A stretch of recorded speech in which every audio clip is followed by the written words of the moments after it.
Hello Israel, it's me, Red Planet, coming to you once again with another video. And this is Fair Use Woodward TV. Let's get what he has to say about the interstellar visitor. Let's get into it, Israel.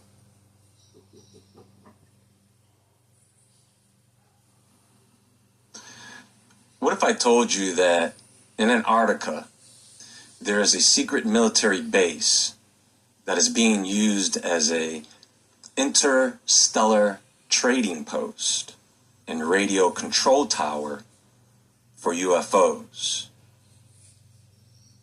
So a lot of what I like to do here is connect dots. So you know, Israel, that this is something that they've been doing for a long time. This is not something they just started. This has been going on for a while now. They're just bringing it to our attention now because everything now is starting to come out. But it's not new. For a very long time, we've heard theories about this and that.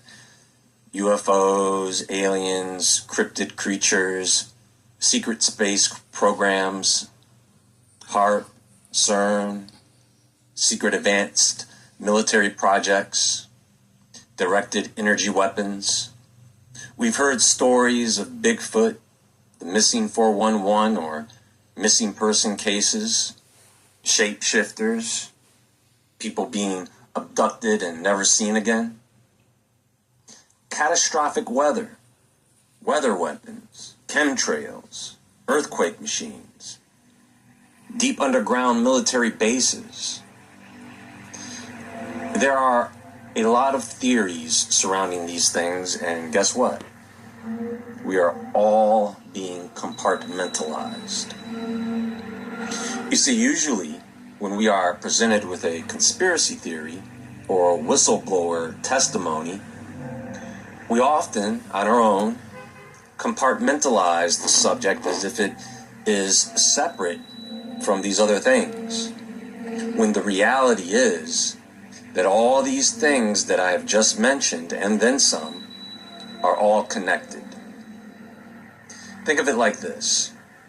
If someone tells you a strange story about missing people in national parks, you put it in a box labeled paranormal. If you hear about secret government programs, that goes into the black ops box. But what if those boxes are all part of the same room? What if Antarctica is that room? Antarctica is more than just ice and penguins.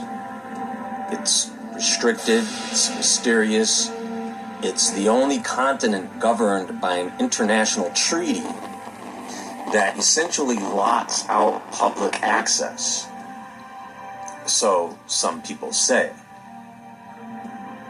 And while the public is distracted by stories of melting glaciers, behind the scenes, some of the most powerful defense contractors in the world have been funneling billions into operations there. Why? That's what we're going to unpack today. We're diving into the coldest place on Earth to shed some light on the darkest secrets being kept from the public. And once you truly start seeing the connections, you won't be able to unsee them.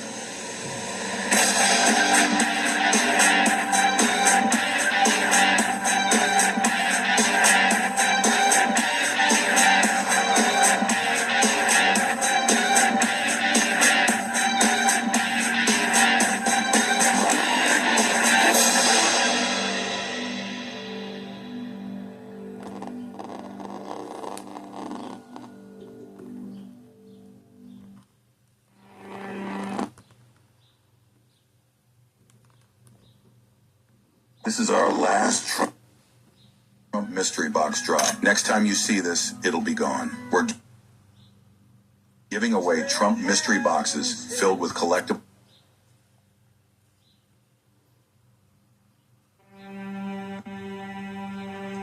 How many of you are familiar with Raytheon? Well, Raytheon Technologies Corporation which is now known as RTX Corporation as of 2023, is one of the largest aerospace and defense manufacturers in the world. Raytheon, RTX Corporation, operates across several key areas of defense and aerospace technology. It is known for producing high-profile weapons such as the Patriot missile, the Tomahawk cruise missile, and the Javelin anti-tank missile, supplying these systems to the U.S. military and allied nations worldwide. In the realm of radar and surveillance, Raytheon develops advanced radar systems used on ships, aircraft, and contributes to early warning and satellite tracking technologies. In space and cybersecurity, the company manufactures satellite components and supports U.S. space defense initiatives, while also offering cybersecurity solutions to safeguard sensitive government and military networks. Raytheon is also a major player in aerospace, where its subsidiary Pratt & Whitney produces jet engines, and Collins Aerospace provides avionics and integrated systems for aircraft. Raytheon invests heavily in research and development, focusing on cutting-edge fields such as artificial intelligence, hypersonic weapons, quantum technologies, and directed energy weapons, including high-energy lasers and microwave systems. The company collaborates closely with the Pentagon, NASA, and other federal agencies on the development of next-generation military and aerospace technologies. Now that's Raytheon, okay? Now, I want you all to check out this headline from an article that was published in 2011. National Science Foundation awards Raytheon a $157 million contract for science support in Antarctica. RTSC's Raytheon Polar Services Company, RPSC. Because you always notice they always fascinated on what they see that's over in Antarctica. Ever since they saw and heard what Emil Byrd brought back and what he's seen. They've been fascinated ever since. It's always Antarctica. Wonder what's over there. Has been under contract to the NSF to provide logistics, operations, and maintenance support to sustain year-round research programs at 3 U.S. stations and 2 science vessels in the Antarctic since 2000.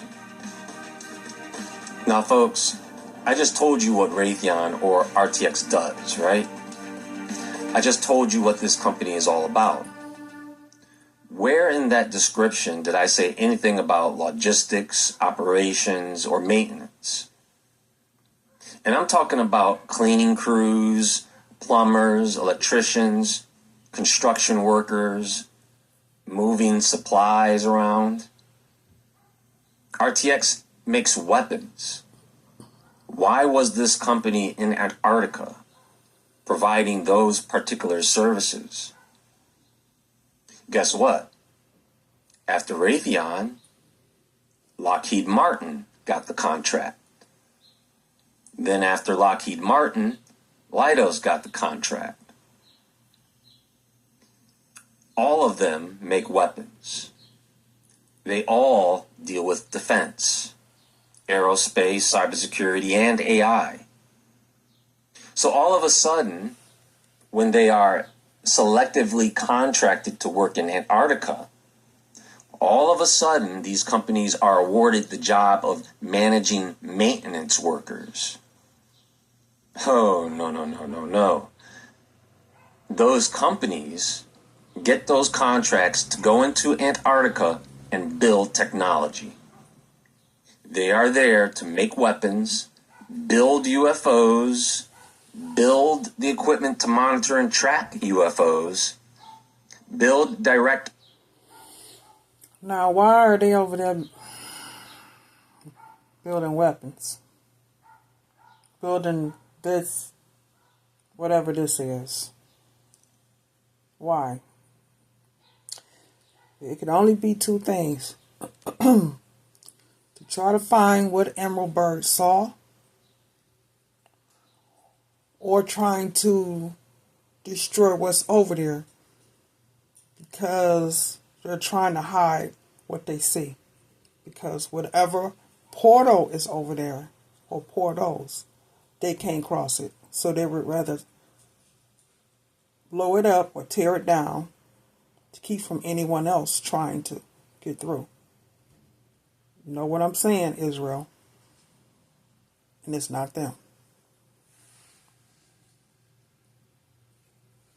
Energy weapons and weather weapons, and quite possibly the operation of interstellar trade, which would include the trafficking of humans. If you want to talk about operations, now let's talk about something called the IceCube Neutrino Observatory. And I've actually talked about this before. I'll try and link that for you. Anyway, at the geographic South Pole, buried under more than a mile of ice, is the IceCube Neutrino Observatory.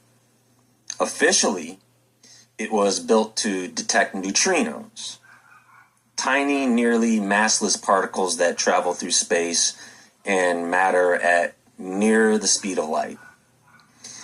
These particles originate mostly from our sun, and then exploding stars, black holes, and galactic cores. But some theorize they could be coming from spacecraft that use nuclear reactors, because those nuclear reactors also release neutrinos. But it would be hard to pinpoint because of all the background neutrinos coming in. You know, at some point we all decided that we wanted to be chefs. A lot of love in this dish. Something burning. But here's where it gets interesting. IceCube doesn't just observe the cosmos. It's also capable of detecting extremely high energy neutrinos. Some researchers and independent analysis suggest that these detections are not all cosmic in origin, but rather the result of advanced technologies hidden beneath the ice, possibly extraterrestrial or even interdimensional in nature. In fact, when you consider the structure of the IceCube grid, a series of sensors embedded deep in the ice, it looks eerily similar to the concept of a massive underground antenna array, like an underground HAARP machine. What if IceCube is not only receiving signals from space, but also transmitting them? So it would only make sense if they have a HAARP machine up, that they would have something down, because so above, so below. So that only makes sense, Israel. What if IceCube has some of the same functions as HAARP and can affect the weather and cause earthquakes like the one in New Zealand? Now, some whistleblowers and researchers speculate that IceCube may be functioning as a kind of quantum communication hub, possibly connected to secret. They're constantly having earthquakes, especially when they're digging underground. Some say that they have underground cities. So that would only make sense. Constantly having earthquakes, right? Volcano eruptions, tsunamis, bad weather. With the bad weather, we're constantly having, sometimes it's cold, sometimes it's hot. Yeah. Anything for them, right? Space programs or interstellar trading systems. It may even serve as a gateway node or a relay station for off-world communications that are under the guise of neutrino science. I know CERN has this, and also Fermilab. And let's be real here. Why would a weaponized defense contractor like Leidos, which currently holds the NSF support contract? But if you think about it, Israel, they have to have something with so much power to be able to open up portals. Either you're going to bring something from a different dimension to our dimension, or our dimension going to a different dimension. Now, we all know that they're trying to escape what's getting ready to happen and what's getting ready to take place. So, any type of weapon or machine that they have that they can use to open a portal up for them to be able to escape, or for them to bring in something that should have stayed hidden. Contract be so heavily involved in what is supposedly just scientific research. Their background is in cybersecurity, surveillance systems, AI, and advanced military technology. You think they're just there to refill the vending machines? There are reports suggesting that some of the signals IceCube receives has patterns to them. Not random cosmic noise, patterns. Some claim the signals resemble code or binary strings. Others think IceCube's location and alignment with magnetic anomalies make it a prime site for strange gravitational readings and even possible interdimensional experiments. IceCube could very well be the antenna for an invisible internet, a communication grid spanning Earth and beyond. Because it does seem like they are using some of Tesla's wireless energy technology. Obviously using it. And that means Antarctica isn't just a frozen wasteland. It's a control center for something far bigger than most people realize.